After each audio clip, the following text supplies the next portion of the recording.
Madagascar, un pays en voie d'émergence.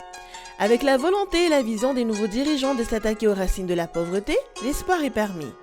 Selon les résultats provisoires du recensement général sur la population et l'habitat 3, la population résidente de Madagascar, recensée en mai-juin 2018, est estimée à 25 680 342 habitants. La population est essentiellement rurale, 20 676 428 habitants, soit 80,5%. Le développement d'écoles, quand une nation arrive à exploiter toutes les ressources et potentialités disponibles pour le bien de la population de manière durable et efficiente, ce qui n'est pas encore le cas actuellement. Madagascar ne dispose pas de base de données nationale sur l'état civil. La copie d'acte de naissance ne peut être délivrée que par la commune de naissance ou par le tribunal en charge de la juridiction. En plus, la copie n'est plus valide au-delà de 3 mois de sa délivrance. Et pour l'obtenir, quand elle est nécessaire, le citoyen est obligé de se déplacer dans sa commune de naissance, engendrant des coûts importants, et le scénario n'est pas différent pour obtenir une carte d'identité nationale à l'âge de majorité. Le renouvellement de ce système de gestion de l'état civil en un système numérique est devenu aujourd'hui incontournable, car pour le moment, un adulte sur 4 ne possède pas d'identifiant. Il ne peut ni travailler de manière formelle, ni voter, ni jouir de ses droits identitaires comme tout citoyen. Une frange de la population est donc exclue d'opportunités économiques et sociales, comme l'accès à l'emploi ou à la protection sociale. Les cartes d'identité nationale actuelles, censées prouver l'identité des citoyens, ne peuvent pas être authentifiées via une base de données nationale, et cette situation donne la voie à l'existence de cartons doubles ou triples ou même frauduleuses. La CIN perd en valeur et les conséquences sont incommensurables. L'inexistence de bases de données, mises à jour automatiquement, oblige l'État à recourir à des recensements périodiques qui coûtent très cher. Les mises à jour de la liste électorale, à elles seules, coûtent à l'État près de 100 millions de dollars sur une période de 10 ans. L'insuffisance de recettes fiscales freine l'État dans ses initiatives pour le développement et l'oblige à emprunter pour financer son budget. En effet, la majeure partie des activités économiques se trouve dans le secteur informel, faute de recensement à jour des contribuables. Sur près de 26 millions d'habitants, seulement 320 000 contribuables sont recensés, avec une population majeure de près de 10 millions de personnes. Ce qui veut tout simplement dire qu'ensemble avec les fonctionnaires, seuls 5,2% des Malagasy adultes paient des impôts. Pour pallier cela, le premier objectif spécifique de la nouvelle politique d'e-gouvernance est de mettre en place un registre unique de l'état civil, c'est-à-dire une base de données unique alimentée en temps réel à travers un système numérique. Ce nouveau registre de l'état civil permettra d'enregistrer facilement tous les faits d'état civil d'un citoyen, dès la naissance à la mort en passant par les mariages et les divorces, de doter chaque citoyen d'un identifiant unique dès sa naissance, de doter chaque citoyen majeur d'une nouvelle carte d'identité à double usage sécurisée, authentification et signature électronique, d'enrôler tout le monde le plus rapidement possible dans une logique de contribution au développement économique. Les avantages pour l'État sont multiples et justifient les efforts nécessaires pour la mise en place du nouveau système et des nouvelles procédures nécessaires. On peut citer connaissance en temps réel de tous les citoyens, mise à jour systématique en temps réel de 2 registres au moins, la base de données des contribuables et la liste électorale, ce qui va entraîner un élargissement de l'assiette fiscale et une réduction drastique des coûts des recensements de la population et des mises à jour des listes électorales, meilleur suivi des campagnes de vaccination, de la scolarisation et des enrôlements dans les corps spéciaux. Pour la population, la délivrance de la copie d'acte de naissance pourra se faire dans n'importe quelle commune. La carte d'identité numérique, en plus d'être fiable et accessible, facilitera l'accès à de nombreux services, tels que les services de santé, banque ou microfinance. Toute la population pourra jouir de ses droits et prérogatives en tant que citoyen, tels que travailler, fonder une famille légalement, voter et contribuer au développement de la nation. Comme dans tout système numérique, la sécurisation de la base de données est la clé de voûte du système. Le système doit être fiable et sécurisé. Par le principe once only, une donnée sera entrée une seule fois et les informations seront disponibles pour tous les services publics. Ce qui nous amène à parler de l'interopérabilité des systèmes d'information des différents services de l'État. S'il est vrai que beaucoup de services publics commencent à créer et à utiliser des bases de données pour améliorer leurs prestations vis-à-vis de la population, il n'y a pas encore de protocole commun et les systèmes n'ont pas été conçus de manière synergique.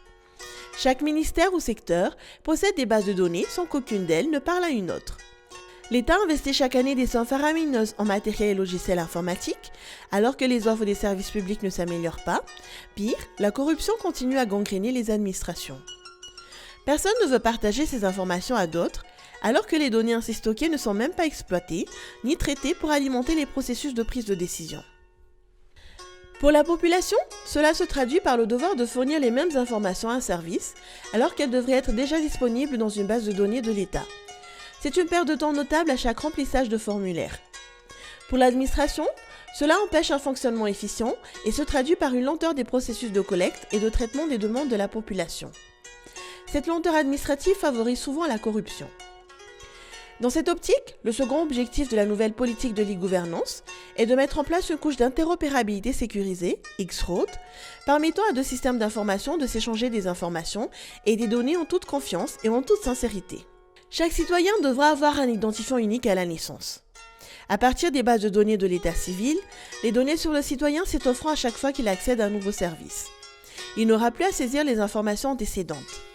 À partir de l'identifiant unique, le service sollicité n'aura qu'à récupérer les informations le concernant sur les autres serveurs connectés sur la couche X-Road. L'interopérabilité des administrations éliminera leur fonctionnement en îlot et renforcera les économies d'échelle et la cohérence de leur complémentarité. La facilité des échanges sera bénéfique à tout le monde et réduira beaucoup les coûts de transaction entre l'administration elle-même et entre les administrations et le reste, le secteur privé, la société civile, le citoyen, les partenaires. Ces bases de données interopérables permettront à l'État de réaliser des analyses, des contrôles, des recoupements et finalement d'améliorer sa gouvernance car elle garantira une meilleure traçabilité des transactions. Si un citoyen se présente à l'hôpital dans une situation de détresse, il pourra juste fournir son identifiant unique et l'hôpital pourra récupérer ses antécédents médicaux. Ce dernier pourra se connecter à sa banque et les assurances pour les éventuels frais. S'il est fonctionnaire ou pris en charge par son employeur, le serveur de ce dernier recevra les informations en temps réel et activera les procédures nécessaires pour le remboursement. À ce stade, les sécurités d'accès aux bases de données devront posséder différents niveaux d'authentification associés à des codes PIN pour que le citoyen puisse autoriser ou pas le service concerné à accéder aux informations souhaitées. Avec un système de blockchain, le citoyen aura à sa disposition un journal pour connaître en temps réel qui a consulté quoi le concernant. Un système de blockchain fonctionne comme un grand livre qui enregistre toutes les transactions. Tout le monde peut y écrire, mais personne ne peut effacer les informations quand elles ont été validées par un sous-système de recoupement.